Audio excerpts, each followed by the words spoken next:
Bonjour à tous. Alors, euh, séance de tarot psychologique quatrième sur Facebook. Alors, j'ai une, 2, 3, 4, 5, 6, 7 questions. On va regarder un petit peu comment ça va faire.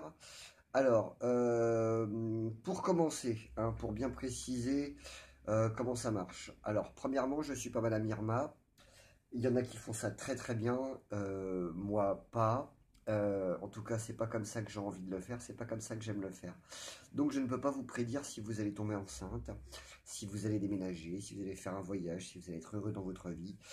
Ça tient du libre arbitre, c'est-à-dire que ce que vous mettrez en place vous permettra ou pas, parce que vous allez avoir à vivre des expériences qui vont vous permettre de comprendre des choses sur vous.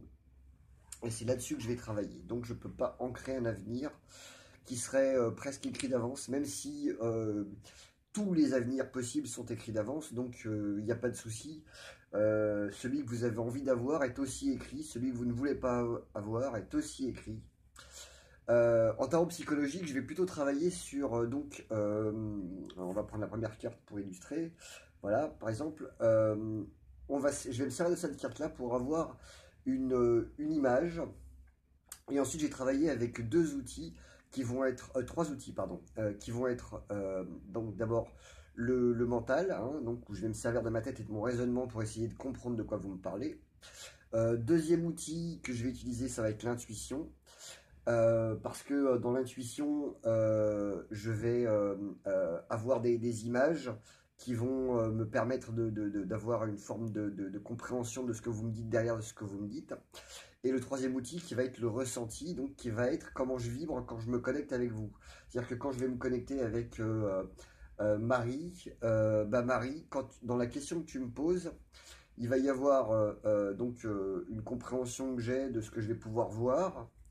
Il va y avoir aussi une intuition où je me dis ah tiens, ça veut dire ça. Alors la carte va me permettre d'avoir cette intuition, de rentrer en résonance avec toi. Et ensuite, le ressenti qui, lui, va être quelque chose qui va être plus de l'ordre de comment moi je me sens avec cette information-là. Et en fonction de comment je me sens, de l'intuition que j'ai et du raisonnement que j'ai pu avoir ensuite, ou à l'inverse, peu importe, ça va dans les deux sens, je vais donner une information. Alors cette information, hein, pour qu'on soit bien clair, c'est mon filtre. C'est-à-dire que c'est de moi que je parle. Je ne peux pas voir de toi ou de vous, peu importe qui vous êtes. Je ne peux rien voir de ce que vous êtes qui ne soit pas moi. C'est-à-dire que si ce que je vois, je l'aime bien, c'est moi. Si je veux le voir de façon positive, c'est moi. Si je veux le voir de façon négative, c'est moi. Si je pense que l'autre est un con, c'est moi. Le pourquoi c'est un con, c'est encore moi et encore plus moi, etc. D'accord? Donc, comme j'aime à le dire assez souvent en ce moment, c'est un peu comme quand tu vas voir un film, d'accord? Là, tu vas regarder une vidéo, elle va durer à peu près une demi-heure, grosso merdo, je pense, parce que c'est le format que j'aime bien. Quand tu vas au cinéma, tu vas voir un film qui dure une heure et demie, il ne te parle pas de toi, il te parle à toi.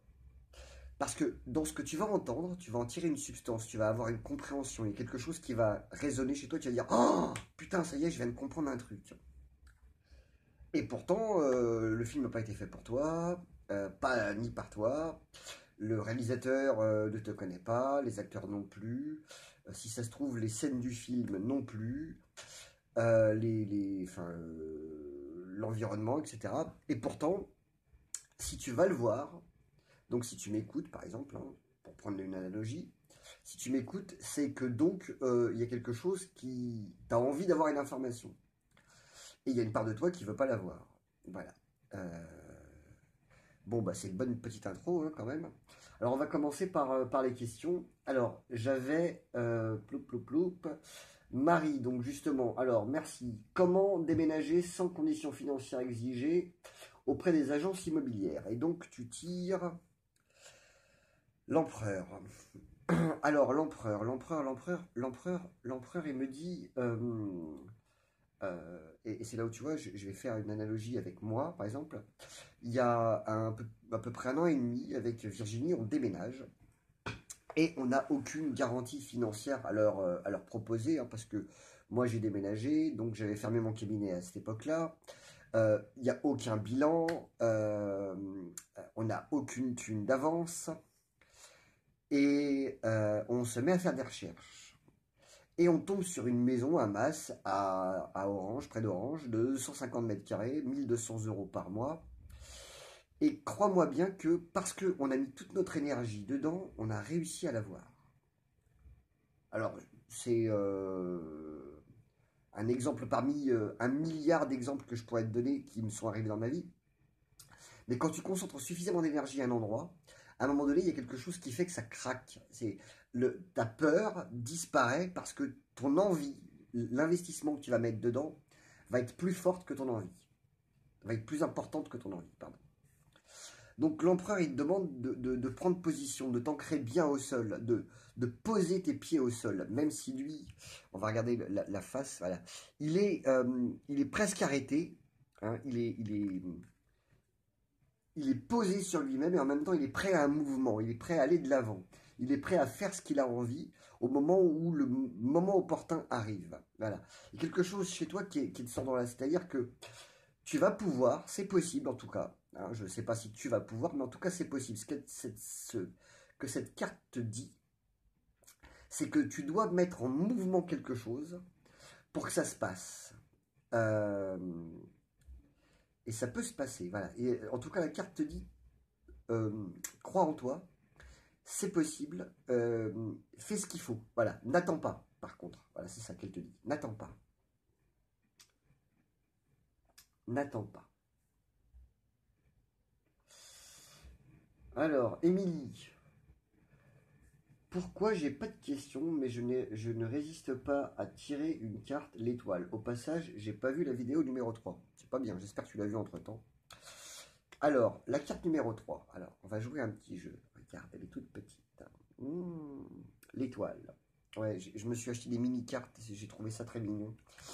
L'étoile, l'étoile, l'étoile, l'étoile. Qu'est-ce qu'elle te dit, l'étoile? J'ai pas de questions. C'est pour ça que j'utilise une petite... une petite carte, parce que quand on a une petite carte dans la main comme ça, c'est très drôle. Soit on a l'impression que c'est très fragile, soit on a le sentiment d'être très grand comme ça. Ça demande à être pris avec précaution. Tu me fais penser un peu à ça. Voilà. Il faut te prendre avec précaution, sinon tu peux partir comme ça en fusée. L'étoile, qu'est-ce qu'elle te dit, l'étoile? Il me semble que tu as déjà tiré l'étoile la dernière fois que j'avais fait que tu m'avais posé une question. Euh, T'as pas de question. Ouais. Euh, Tu veux te donner un prétexte de regarder ma vidéo pour savoir ce que je vais répondre, même si t'as pas de question. Parce que sinon t'as peur de pas la regarder, comme t'avais déjà pas regardé celle d'avant. Ouais, t'as bien fait de poser une question. Voilà. Euh, Toutes les questions sont pour toi, enfin toutes les réponses que je vais donner sont pour toi. Voilà. Viviane, c'est pour savoir, l'étoile, c'est entre le don et le gaspillage, on ne sait jamais, vraiment, c'est toujours un petit peu les deux. C'est un peu comme quand on va sur Compostelle. En même temps, on va vers quelque part, en même temps, on fuit quelque chose. Et c'est quand on trouve le paradoxe entre les deux qu'on arrive à savoir où on va vraiment, où qui on... Enfin, voilà. Quelque chose comme ça. Viviane, alors Viviane, bonjour Georges, pourquoi je ne parviens pas à ce qu'un membre de ma famille accepte de me revoir? La carte tirée, c'est la lune. Alors la lune, la lune, la lune, la lune. Viviane, Viviane. Alors, la lune, elle te dit que cette personne ne veut pas te revoir parce que tu n'arrives pas à lui dire ce qu'elle a envie d'entendre. Des excuses, me semble-t-il. Comme ça, si je me concentre, il y a quelque chose chez toi où tu penses avoir raison. Cette personne-là pense avoir raison et vous avez tous les deux raison. Voilà, c'est pour ça que vous ne vous parlez pas parce que vous n'avez pas du tout envie de modifier votre point de vue l'une et l'autre sur les choses. En même temps, en façade, vous dites que oui, hein, je suis persuadé que tu as beaucoup d'amour pour cette personne-là, sinon tu ne me poserais pas la question. Et en même temps, tu ne veux pas regarder ta responsabilité. C'est-à-dire, tu ne veux pas aller voir en toi ce que tu as pu lui dire ou faire qui ait pu la vexer. Parce que pour toi, c'était normal, ou parce que c'était pour toi, tu te semblais juste, ou si ça se trouve même, tu l'as pas vu. Hein. Clairement, tu t'es même pas consciente de ce que tu as pu faire. Mais tu n'oses pas lui poser la question. De peur qu'elle te déstabilise. Donc, comme tu ne lui poses pas la question, ou pas vraiment, euh, ou tu te mets pas en scène, tu te mets pas en avant, tu lui dis pas est-ce que j'ai fait quelque chose, ou alors est-ce que c'est ça, par exemple, qui fait que tu m'en veux, ou quelque chose comme ça. Parce que clairement, elle doit t'en vouloir. Hein. Dans ce que je ressens, il y a quelque chose de cet ordre-là.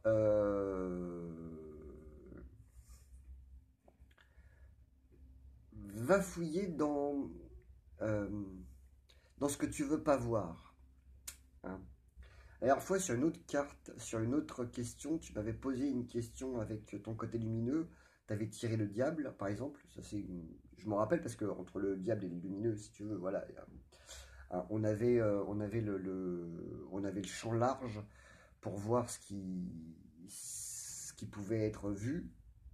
Euh, Moi, je te dirais qu'avec la Lune, on descend encore pareil, hein, comme avec le diable, on descend toujours dans regarder les profondeurs de ce qu'on veut pas voir chez soi parce qu'on veut être une belle personne. Voilà. Donc, tu veux qu'elle t'aime parce que tu es quelqu'un de bien, oui, mais être quelqu'un de bien, c'est pas quelqu'un qui fait pas de conneries. C'est quelqu'un qui les accepte. C'est quelqu'un qui accepte de les regarder. C'est quelqu'un qui accepte de demander pardon. C'est quelqu'un qui accepte euh, d'en faire. Voilà, c'est ça, quelqu'un de bien. Quelqu'un de bien, c'est quelqu'un qui accepte qu'il fait des conneries et qu'il ne le sait pas avant de les avoir fait. Et donc, une fois qu'il l'a vu ou que l'autre lui a dit, de dire oh merde, pardon, j'avais pas vu. Voilà. Non, on fait pareil avec les enfants. Hein. Les pseudo-bons parents qui disent moi je fais pas d'erreur parce que c'est moi le père ou la mère, toi t'es l'enfant donc c'est à toi de comprendre et c'est pas à moi de m'adapter à toi. La plupart du temps, les enfants et tous ceux, autant que parents que nous sommes, qui avons des griefs contre nos parents, ce n'est pas parce qu'ils ont fait une connerie, c'est parce qu'ils ne la reconnaissent pas. Voilà. Laurent, alors bonjour, voici ma question. Pourquoi je ne parviens pas à réaliser ou concrétiser, aller au bout des projets et de mes idées? Carte l'impératrice. L'impératrice, elle te demande de prendre en charge ta sexualité. Elle te demande de prendre en charge ton désir, de l'assumer, de l'accepter. Elle te demande d'aller au bout. Elle te demande d'aller au bout. Elle te demande d'aller au bout pour comprendre. Elle me dit, qu'est-ce que ça me dit, l'impératrice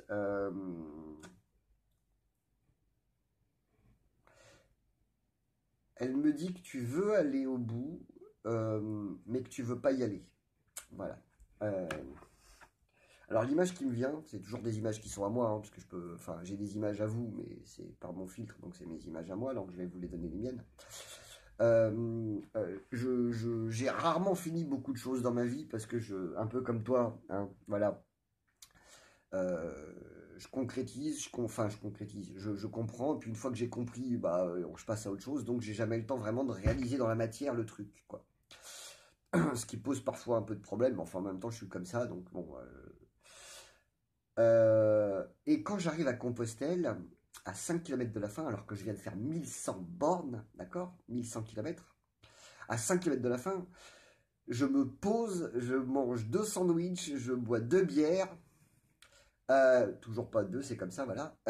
Je bois 2 bières, je mange 2 sandwichs et je me dis, si j'arrêtais là, alors, pas la peine d'aller jusqu'au bout, Santiago, tout ça, machin. Non, c'est. Enfin. Et puis une fois que c'est fini, je fais quoi après? Et c'était très très très difficile pour moi d'avoir été jusqu'au bout du truc. Vraiment. Voilà. Donc je peux comprendre que pour toi ce soit difficile. L'impératrice, elle te demande d'accepter ton désir. Vraiment. Vraiment. C'est-à-dire d'accepter. Je te la remontre encore un petit coup. Voilà. Elle couve un œuf, là. Hop, là, ici. Elle couve un œuf. Et dans cet œuf, il y a un aigle. Hein, euh, un phénix. Hein, on dit un aigle ou un phénix. On va prendre l'image du phénix, c'est bien, parce que le phénix, il renaît de ses cendres. C'est-à-dire que quand tu as fini le truc, ça va faire mourir quelque chose chez toi, qui va faire qu'ensuite, tu vas être obligé de renaître à autre chose, différemment. Et ça, c'est une étape qui est très compliquée, par exemple. Hein, parce que finir quelque chose, ça veut dire accepter en partie que quelque chose meure, que quelque chose s'arrête, pour que quelque chose d'autre puisse commencer. Fort de ce qui a été fait, hein, bien sûr, hein, puisqu'on se sert des cendres du phénix pour refaire naître le phénix. Donc ça veut dire qu'il y a quelque chose en toi de ce que tu as compris qui doit s'arrêter pour qu'avec ce que tu as compris, il y ait autre chose qui puisse renaître. Voilà. Concrétiser, aller au bout des projets, de mes idées. Alors, au bout de tes projets, au bout de tes idées, tu vois, c'est encore pas la même chose. Parce que parfois, tu as des idées, donc tu vas pas au bout des idées. Et parfois, quand l'idée est aboutie, tu vas pas au bout du projet. Mais tu mets dans l'autre sens. Mais c'est pas mal. Mais je pense que c'est ça. Assume ta sensualité. Assume ton sex appeal. Assume, c'est Laurent. Donc, assume d'être un homme. Voilà. Je sais que c'est compliqué en ce moment pour nous, tout ça, machin. MeToo, MeToo, MeToo et compagnie. Mais assume d'être un homme parce que ça peut être très beau aussi d'être un homme. Voilà. Alors, j'ai une question MP de Nadia qui me dit pourquoi je ne peux pas être en couple. La carte l'amoureux. Alors, pourquoi je ne peux pas être en couple? Alors souvent c'est parce que je ne veux pas être en couple. Je veux pas faire le choix. Parce que Nadia, faire le choix, c'est renoncer à tous les autres. Ou alors, non, pour toi, c'est renoncer à toi. Voilà. Je dirais même, attends, je vais être un peu trash, c'est renoncer à ta blessure. C'est renoncer à être seul. Hein, voilà. Si d'un coup, tu étais en couple, t'aurais plus de raison de te plaindre de ce que tu as envie de te plaindre. Clairement, voilà. Donc, comme ça, tu fais pas de choix. Et ça te permet de te choisir toi, finalement, quelque part. Ce qui est pas plus con, hein, parce que au moins comme ça, pendant que tu dis ouais, c'est pas juste, j'y arrive pas, je trouve personne, blablabla, blablabla, tu peux quand même être avec toi-même. Enfin, je veux dire, tu fais ce que tu as envie. Voilà. Et je pense en plus même que tu es très heureuse de ça, bizarrement. Hein. Voilà. C'est pas peut-être pas cool à entendre, mais je pense que je suis pas loin de la vérité. Alors c'est pareil, hein, les images, si ça vous parle pas, c'est parce que vous n'avez pas été voir le bon film. Hein, c'est pas grave. Hein, moi, j'ai pas la science infuse. Hein, je vous dis que ce que je pense. Hein, pas, c'est rien de ce que je veux vous dire n'est une vérité. Hein. Alors, question de Carole. Pourquoi je ne supporte pas d'entendre mon chat faire sa toilette à côté de moi? La carte qui est tirée, c'est... Ah, pardon, c'était la même que tout à l'heure, c'est l'étoile. Alors, c'est marrant, parce que j'ai deux fois l'étoile, deux fois, il y en a une, c'est pas une question, et l'autre, c'est une fausse question. Alors, pourquoi, Carole? Pourquoi tu ne supportes pas d'entendre ton chat faire sa toilette à côté de toi?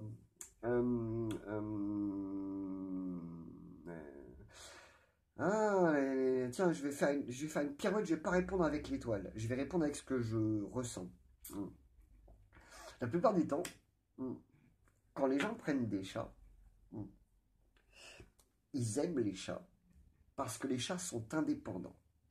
Les chats, ils viennent quand ils ont envie. Si tu les emmerdes, ils viennent pas. Voilà. Je sais plus, c'était Alexandre Jodorowsky qui disait: j'ai rencontré beaucoup de sages dans ma vie, c'était tous des chats.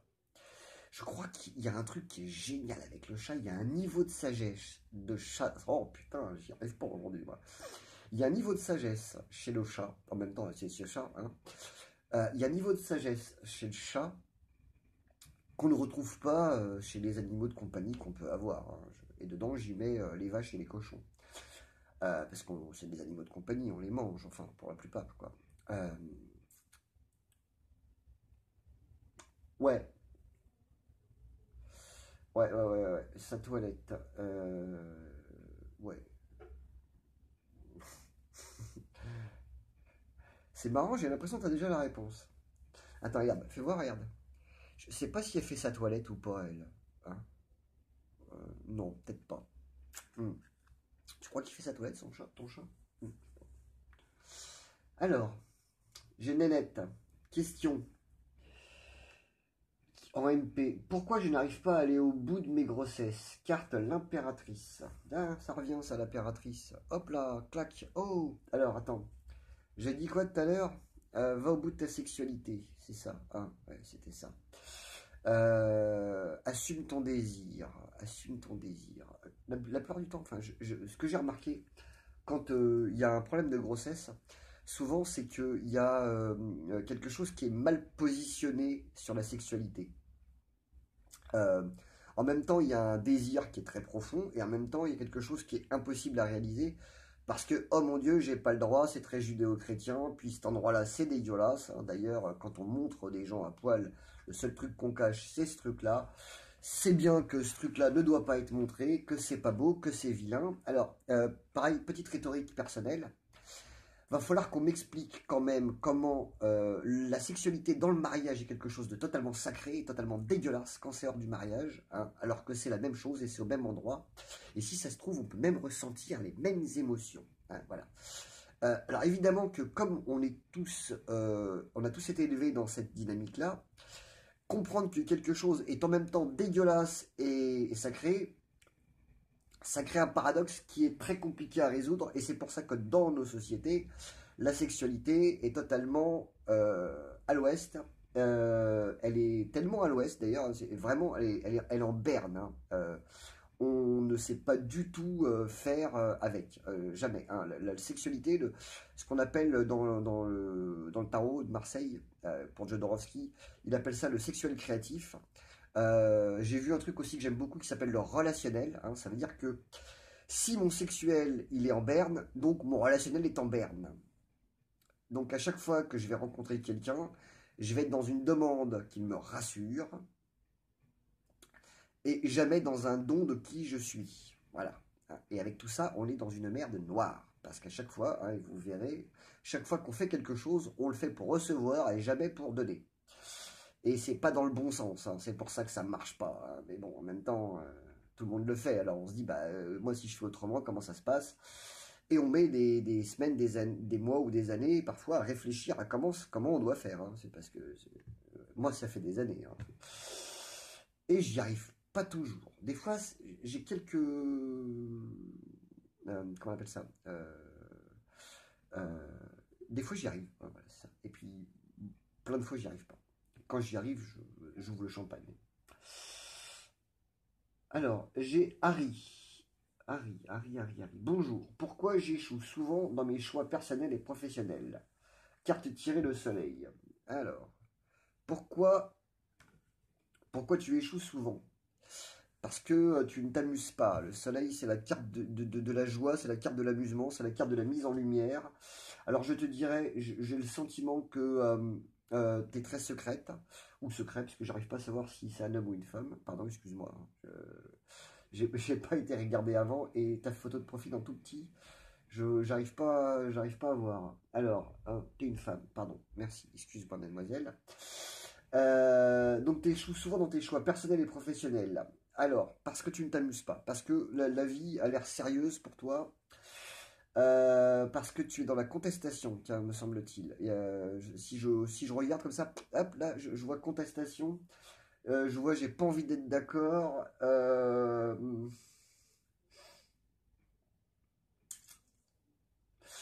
Ouais, on n'échoue pas, on apprend. Alors, soit on réussit, soit on apprend. Tu vois, si tu dis j'échoue, c'est-à-dire que tu vas ensuite revenir dans ce truc, tu vas recommencer autre chose et tu vas dire ah mon Dieu, j'espère que je vais pas échouer. Donc tu vas mettre une pression tellement grande que bah, tu es sûr d'échouer. Ah, voilà. Euh, Imagine, tu portes quelque chose de lourd et tu es là et tu es dans une dynamique par exemple où tu es sûr que tu vas y arriver. Tu sais, tu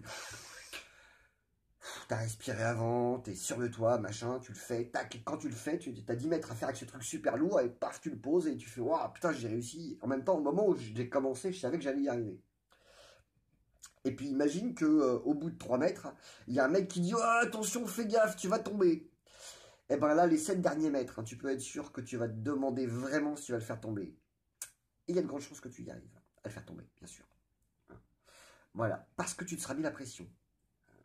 C'est ça, échouer. C'est-à-dire, dès qu'on commence à se dire bon, j'y arrive, c'est cool, j'y arrive pas, c'est cool. En même temps, bon, c'est cool, hein, bon, j'apprendrai des trucs, hein, bon, ça va pas être cool, genre j'en ai rien à foutre. Non, non, c'est cool, ça va m'apprendre des trucs si j'y arrive pas. Si tu pars de ce principe-là, tu vas y arriver ou pas y arriver, pas d'importance. Maintenant, si tu parles d'échouer, il est normal que tu t'abuses pas comme un enfant. Voilà. Un enfant, quand il joue, il se pose pas la question de savoir s'il va échouer. Il joue. Il recommence jusqu'à ce qu'il y arrive. La preuve avec les jeux vidéo, par exemple, où c'est quand même assez incroyable le nombre d'heures qu'un môme peut passer. Je sais plus, mon fils, il m'avait dit, sur Call of Duty, il avait passé 2500 heures. Il me dira, c'est peut-être pour ça. Moi, je trouve ça beaucoup, mais peut-être que c'est 25 000, hein, j'en sais rien. Voilà, donc, tant qu'il n'a pas réussi à un niveau, il continue. Enfin, c'est ça jouer, hein. Voilà, c'est ça jouer.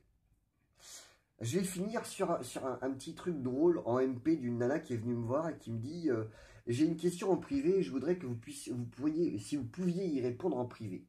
Et je lui dis bon bah donc c'est une séance payante que vous voulez, hein. Elle me dit bah non. Je lui dis alors vous avez sûrement du mal à formuler votre question.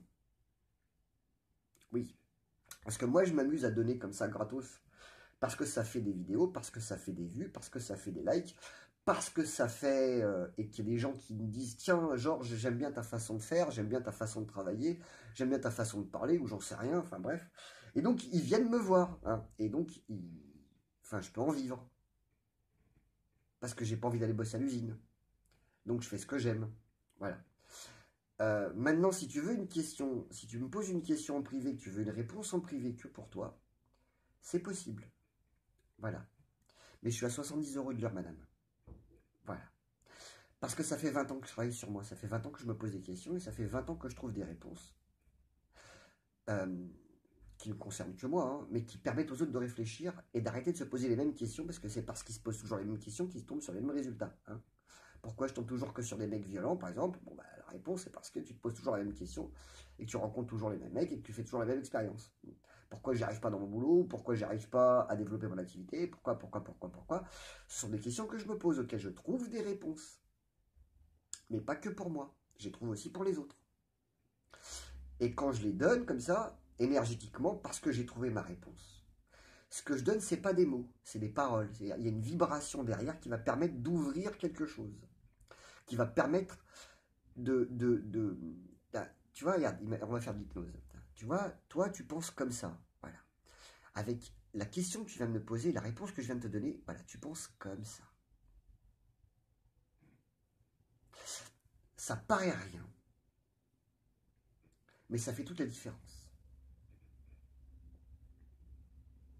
Parce que d'un coup, tu vas chercher à des endroits où tu n'avais pas été, à regarder comment ça peut faire dans ta tête.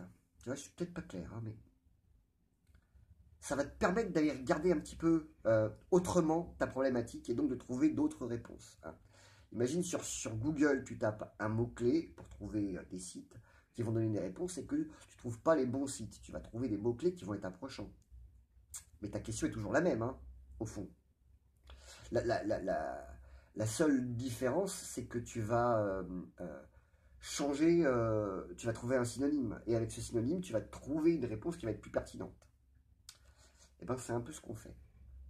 Voilà. J'espère que cette vidéo vous aura été pertinente. Oh là là, j'ai un problème de vocabulaire aujourd'hui. Vous m'en excuserez ou pas, hein, voilà. Et puis, bah, je vous souhaite une très bonne soirée. Je vais la mettre en ligne. Dès que c'est chargé sur YouTube, hop, ça passe sur Facebook. Et puis, bah, à vous. Bisous, bisous, ciao, ciao. Bonne soirée.